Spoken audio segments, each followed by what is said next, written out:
Dito na ako sa part 2 na pini-PMS ko na sasakyan ni customer. Switch off ko muna itong makina dahil sa tapos ko na itong ma-change oil, mapalitan ng spark plug, pati yung fuel filter napalitan ko na rin. Dito naman ako sa handbrake niya mga boss. Kung makikita nyo, hinila ko itong handbrake ni customer. Mataas na yan pag hinila. Pag ganyan mga boss, pwedeng linis lang yan tapos i-adjust ko yung preno kung makapal pa yung brake shoe. Pero pag manipis na yung brake shoe, papalitan yan. Medyo uikot ko itong gulong mga boss para makita nyo, oh, di ba? Maluwag na yung preno niyan pag ganyan. At para sigurado mga boss, tanggalin ko itong gulong para makita ko kung makapal pa yung lining ng preno nito or manipis na siya. Ayan mga boss, natanggal ko na itong nut niya. Pwede ko na ngayon tanggalin itong gulong. Yun lang mga boss, kumapit itong gulong niya dito sa axle, kaya nilagyan ko ng nut yan mga boss. Kita nyo, tibay talaga, hindi siya matanggal. Pag ganyan mga boss, tumalikod ka. Tapos dyan sa gilid ng gulong yan, tinuro ng kamay ko, sipain mo yan mga boss, bibitaw yan. O, di ba bumitaw na itong gulong. Kaya ako nilagyan ng nut yan mga boss, just in case bumitaw yung jack niya, at least andyan pa rin yung gulong nasasalo. Tanggalin ko na itong nut, pati itong gulong. Tapos, gamit itong ball hammer, paluin ko itong brake drum niya para pag nakalug yan, bumitaw yan dito sa axle. Nakita niyo naman mga boss, diba? Medyo kinyalawang siya dahil nga sa matagal hindi nabuksan itong preno niya. Parehas nga yan mga boss dito sa harap pati sa likod. Matagal daw hindi nabuksan yan. Tanggalin ko na itong brake drum mga boss. Bumitaw na siya dito sa axle. Kung makita nyo, hinugot ko lang yan. At dahil sa natanggal ko na itong brake drum, pwede ko na ngayon linisan itong preno. Sa paglinis naman ng preno mga boss, madali lang. Kung may budget kayo, pwede kayong gumamit ng brake cleaner. Pero una, lihahin nyo muna itong brake shoe para yung tumigas dito sa ibabaw ng lining ng brake shoe nyo, matanggal yon. Ayun kasi yung pinanggagalingan ng sipol mga boss kapag itong preno mo marumi na, o kaya pag nagpreno ka nakakarinig ka ng grrr gumaganon. Ayun yun, pag marumi itong preno mo sa likuran. Tapos after nyo maliha, nakita nyo diba, ginamitan ko siya ng brake cleaner. Nisprayan ko lang naman yan.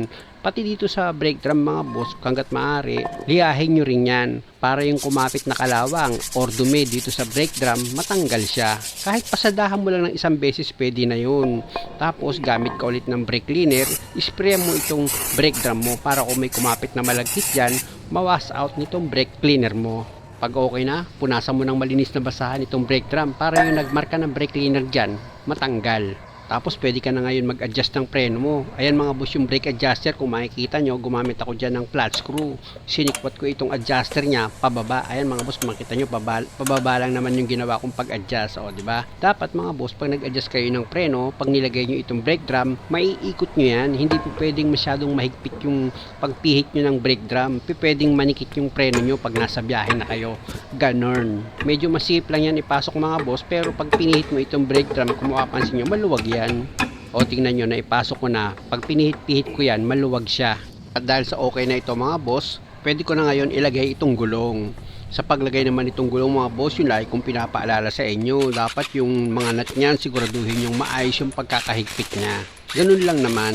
Malaking perwisyo din kasi yan mga boss pag natanggalan kayo ng gulong sa daan.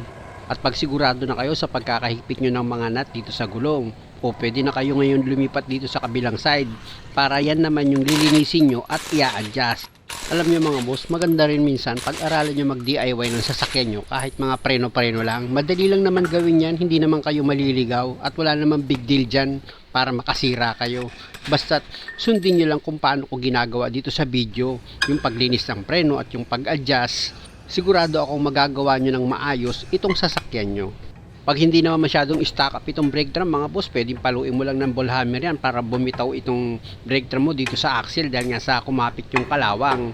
Tapos sikwa-sikwatin mo lang yan ng flat screw dito sa gilid niya. Pag gumalaw na yung brake drum, pasensya na, natakpan ko. Tsaka nyo ngayon hilahin na itong brake drum pag gumalaw-galaw na siya. Ako kasi mga boss, gumagamit lang naman ako ng bolt na number 12 kapag talagang stock up itong brake drum, yung talagang hindi siya umuuga. Pero kung kaya ko naman makuha sa mga sikwat-sikwat lang ng flat screw tsaka palo ng ball hammer, okay na, tingnan nyo, natanggal ko rin. Same procedure lang din mga boss, gamit kayo ng sandpaper, lihahin nyo itong brake drum niya para yung kumapit na kalawang dito sa brake drum. Nakita nyo diba? Puro kalawang yan o kaya yung alikabok na kumapit yan, yung dumikit na dumi, matanggal nitong liha. After mong maliha yan mga boss, pwede mong gamitan yan ng brake cleaner. Kung wala ka naman brake cleaner, pwedeng gamit ka ng brush, yung paint brush, o kaya hanginan mo siya, o kaya naman punasan mo siya ng basahan, ganon. Kung may budget si customer, kaya ginamitan ko yan ng brake cleaner.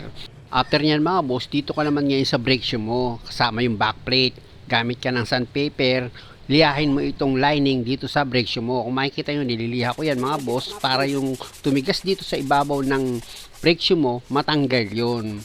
Pag okay na yung pagkakaliha mo dito sa brake shoe or dito sa lining niya, o gamit ka ulit yan ng brake cleaner, isprayan mo ulit yan para malinis mo itong backplate niya, pati itong brake shoe. Siyempre, kasama na dyan yung kabuuan nitong preno mo sa malilinis itong brake cleaner. Pag okay na mga boss, gamit ka ulit ng flat screw. Gaya ng dati sa pag-adjust, dapat wag masyadong mahigpit pag inikot mo itong brake drum at hanggat maaari, pakiramdaman mo yung pag-adjust mo dito sa preno.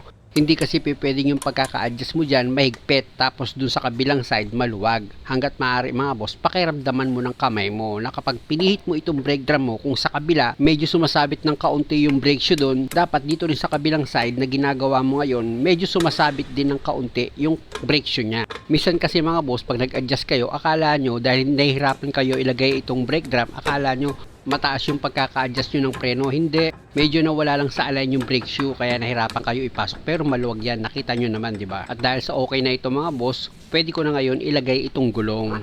Siguro naman mga boss, nakita nyo kung paano ko nilinis itong preno nya at kung paano ko in-adjust yan.